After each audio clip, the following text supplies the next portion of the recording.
প্রিয় দর্শক, আপনাদের সকলকে জয়গোষ্ঠীর পক্ষ থেকে স্বাগত। যারা নতুন ভিউয়ার্স আছে তারা জয়গোষ্ঠী টিভিকে অবশ্যই সাবস্ক্রাইব করবেন, এটুকু আপনাদের কাছে রিকোয়েস্ট। বন্ধুরা, আপনারা যারা জয়গোষ্ঠী টিভির সাথে আছেন তাদের কাছে আমি কৃতজ্ঞ। তো ভিউয়ার্স, আপনাদের জন্য একটি তাৎপর্যপূর্ণ নিউজ নিয়ে হাজির হয়েছি, টপিকস নিয়ে হাজির হয়েছি। মানুষ কত বড় নরপিশাচ হতে পারে, এই ভিডিওটি না দেখলে আপনারা বুঝবেন না।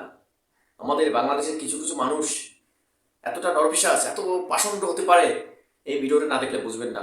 ডিয়ার ভিউয়ার্স, আমরা আজকে নড়াইলের একটি বাস্তব চিত্র দেখব। বাংলাদেশের যশোরের পাশে যে নড়াইল জেলা রয়েছে, সে জেলার সদর উপজেলার একটি ঘটনা, এবং যেটি বাস্তব ঘটনা, একটি ভয়ঙ্কর এবং খুবই ঘৃণ্যজনক একটি ঘটনা ঘটেছে নড়াইল জেলায়। তো ডিয়ার ভিউয়ার্স, আপনারা আগে ভিডিও দেখুন, পরে আপনাদের সাথে আলোচনা যাচ্ছি। নড়াইলে এক নারী ইউপি সদস্যকে সংঘবদ্ধ ধর্ষণের অভিযোগ উঠেছে। ঘটনার একদিন পর চিকিৎসাধীন অবস্থায় শুক্রবার ওই নারী মারা গেছেন। স্বজনদের দাবি, সদরের মাইচপাড়া ইউনিয়নের সংরক্ষিত নারী সদস্য বাসনা মল্লিক বুধবার বিকেলে টিসিবির মালামাল নিয়ে বাড়ি ফিরছিলেন। পাওনা টাকার জন্য রাজিবুল নামে একজন ফোন করে তাকে ডেকে নেন। রাজিবুলের কাছে যাওয়ার পর কয়েকজন মিলে ওই নারীকে ধর্ষণ করে। ঘটনার সবাইকে জানিয়ে দেওয়ার হুমকি দিলে মুখে বিষ ঢেলে দেয় অভিযুক্তরা। স্বজনরা আরও বলেন, বাড়ি ফিরে ভয়ে ভুক্তভোগী কাউকে কিছু জানাননি। অসুস্থ হয়ে পড়লে শুক্রবার সকালে তাকে যশোর জেনারেল হাসপাতালে নেওয়া হয়। সেখানে চিকিৎসাধীন অবস্থায় মারা যান ওই ইউপি সদস্য।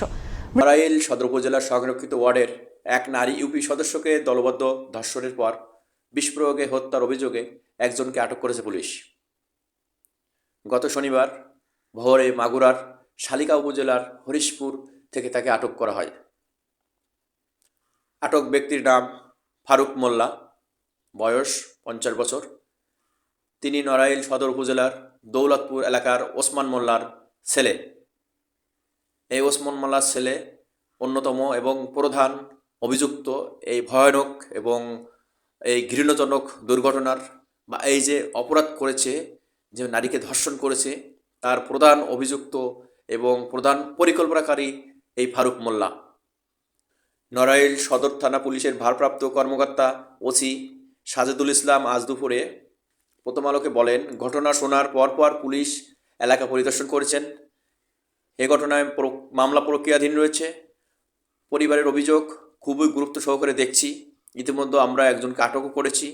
তদন্ত সাপেক্ষে এর সঙ্গে জড়িত সবাইকে গ্রেপ্তার করা হবে। আশা করছি দ্রুত এই ঘটনার রহস্য উন্মোচন হবে।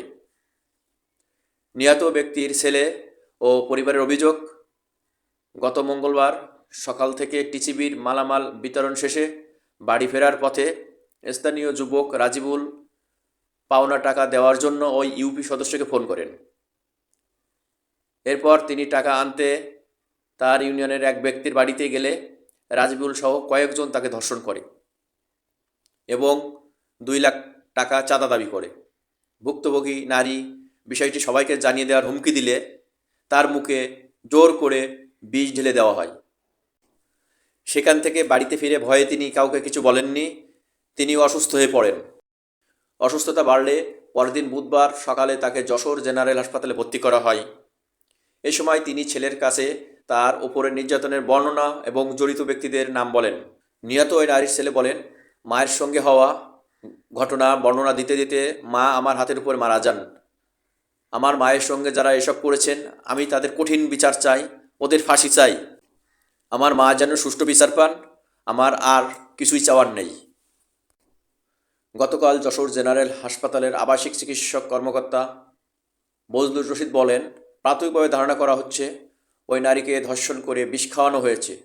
তার শরীরে ধর্ষণের ক্ষত ছিল, আলামতও সংগ্রহ করা হয়েছে। এছাড়া ওই নারীর পেটে বিষ পাওয়া গেছে। ময়নাতদন্ত করা হয়েছে। ভিসেরা প্রতিবেদন হাতে এলে বিস্তারিত বলা যাবে। তো ডিয়ার ভিউয়ার্স, আপনারা বলুন, মানুষ কি আর মানুষ আছে? এরা কত বড় নরপিশাচ, কত বড় ভয়ঙ্কর হয়ে উঠেছে। এরা পশু। এরা এই সমস্ত পশুদের ডাইরেক্ট ফাঁসি দেওয়া উচিত। এদের বিচার করার প্রয়োজন আছে বলে আমি মনে করি না। ধর্ষণ করেছে, তারপরে আমার মুখে বিষ ঢেলে দিয়েছে। এত বড় সাহস কোথায় পায় এরা? তা এখন পুলিশ, বাংলাদেশের পুলিশ, অবশ্যই পুলিশকে ধন্যবাদ জানাবো। পুলিশ প্রধান আসামিকে ধরে ফেলেছে মামলা করার আগেই। তো ডিয়ার ভিউয়ার্স, আমি আশা করব এই ভদ্র মহিলা যেন অবশ্যই ন্যায্য বিচার পান।